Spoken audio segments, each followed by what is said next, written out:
অবশেষে শেষ হলো 2024 সালের মাধ্যমিক পরীক্ষা। এবার তোমাদের কিছুদিনের জন্য বিরতি, তারপরে আবার নতুন উদ্যমে পড়াশোনা শুরু হবে। এই বিরতির মাঝেই তোমাদের দিয়ে রাখি তিনটি সুখবর, যে সুখবরগুলি তোমাদের জন্য কিন্তু ভীষণ গুরুত্বপূর্ণ, তাই মনোযোগ সহকারে দেখো। যারা আগামী বছর মাধ্যমিক দেবে তোমাদের জন্য কিন্তু গুরুত্বপূর্ণ, তাই ভিডিওটি তোমরাও দেখো। তিনটি সুখবরের মধ্যে প্রথমটি হলো মাধ্যমিক পাস করার পর 11-এ অ্যাডমিশন নেওয়ার ঠিক পরেই তোমরা কিন্তু তোমাদের মোবাইল বা ট্যাব কেনার জন্য 10,000 টাকা পেয়ে যাবে রাজ্য সরকারের পক্ষ থেকে। এতদিন পর্যন্ত কিন্তু এই টাকাটি দেয়া হতো 12-এ, অর্থাৎ ক্লাস 12-এ উচ্চ মাধ্যমিক দেওয়ার ঠিক আগে। কিন্তু এবার থেকে রাজ্য সরকারের পক্ষ থেকে সিদ্ধান্ত নেওয়া হয়েছে তোমাদের মোবাইল বা ট্যাব কেনার যে 10,000 টাকা, সেটা তোমাদের 11-এ অ্যাডমিশন নেওয়ার পরেই তোমরা পেয়ে যাবে। তার জন্য 12 পর্যন্ত কিন্তু অপেক্ষা করতে হবে না। অর্থাৎ তোমাদের মাধ্যমিকের রেজাল্ট বেরোবে, এরপর তোমরা 11-এ অ্যাডমিশন নেবে, তার কিছুদিনের মধ্যেই এই 10,000 টাকা তোমাদের অ্যাকাউন্টে, অর্থাৎ তোমাদের ব্যাংক অ্যাকাউন্টে ক্রেডিট হয়ে যাবে। এবার কারা এই টাকাটি পাবে?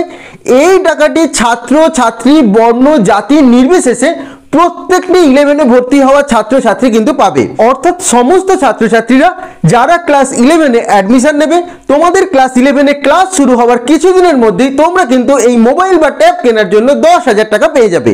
এই বিষয়ে তোমাদের কি মতামত সেটি অবশ্যই আমাকে কমেন্ট করে জানাবে। এবার দ্বিতীয় আপডেট। এই আপডেটটা হয়তো অনেকেই শুনেছো।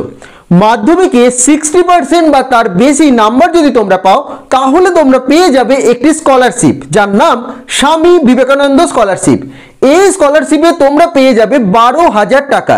অর্থাৎ মোবাইল বা ট্যাব কেনার যে 10,000 টাকা, সেটা প্রত্যেকটি ছাত্রছাত্রী পাচ্ছ। এবং তার সাথে যারা মাধ্যমিকে 60% এবং তার বেশি নাম্বার পাবে, তারা প্রত্যেকেই পেয়ে যাবে স্বামী বিবেকানন্দ স্কলারশিপ। তোমাদের মাধ্যমিকের রেজাল্ট বেরোনোর কিছুদিনের মধ্যেই এই স্কলারশিপের পাওয়ার জন্য ফর্ম ফিল আপ চালু হয়ে যাবে। এবার সেই ফর্ম ফিল আপ কবে থেকে চালু হবে, কতদিন চলবে বা কিভাবে তা অ্যাপ্লাই করতে হবে, তার সম্পূর্ণ ভিডিও আমি তৈরি করে দেবো। তার জন্য কিন্তু চ্যানেলটি অবশ্যই তোমরা সাবস্ক্রাইব করে রেখো এই সংক্রান্ত আপডেট পাওয়ার জন্য। তাই যারা আগামী বছর মাধ্যমিক পরীক্ষা দেবে, তোমরা কিন্তু অতি অবশ্যই খুব ভালো করে পড়াশোনা করো, কারণ স্বামী বিবেকানন্দ স্কলারশিপ পেতে গেলে কিন্তু ন্যূনতম 60% মাধ্যমিকের নাম্বার তোমাদের পেতেই হবে। এটি তোমরা এখনই জেনে গেলে। সেই মতো কিন্তু পড়াশোনা অবশ্যই শুরু করে দাও। এবং যারা এই বছর মাধ্যমিক দিলে তোমাদের মধ্যে কতটা কনফিডেন্ট রয়েছে 60% বা তার বেশি নাম্বার অবশ্যই পাবে, তারা কিন্তু অবশ্যই সেটি কমেন্ট করে জানিও। এবার 3 নাম্বার আপডেট। এতদিন পর্যন্ত পলিটেকনিকে ভর্তি হতে গেলে কিন্তু দিতে হতো জেক্সপো নামে একটি প্রবেশিকা পরীক্ষা। এবার থেকে সিদ্ধান্ত নেওয়া হয়েছে এই প্রবেশিকা পরীক্ষা কিন্তু আর থাকবে না। মাধ্যমিকের নাম্বারের উপর বেস করেই কিন্তু পলিটেকনিকে ভর্তি প্রক্রিয়া চলবে। অর্থাৎ তোমরা মাধ্যমিকে যে যেমন নাম্বার পাবে তার উপর বেস করেই যারা পলিটেকনিকে ভর্তি হতে চাও তারা অ্যাপ্লাই করবে।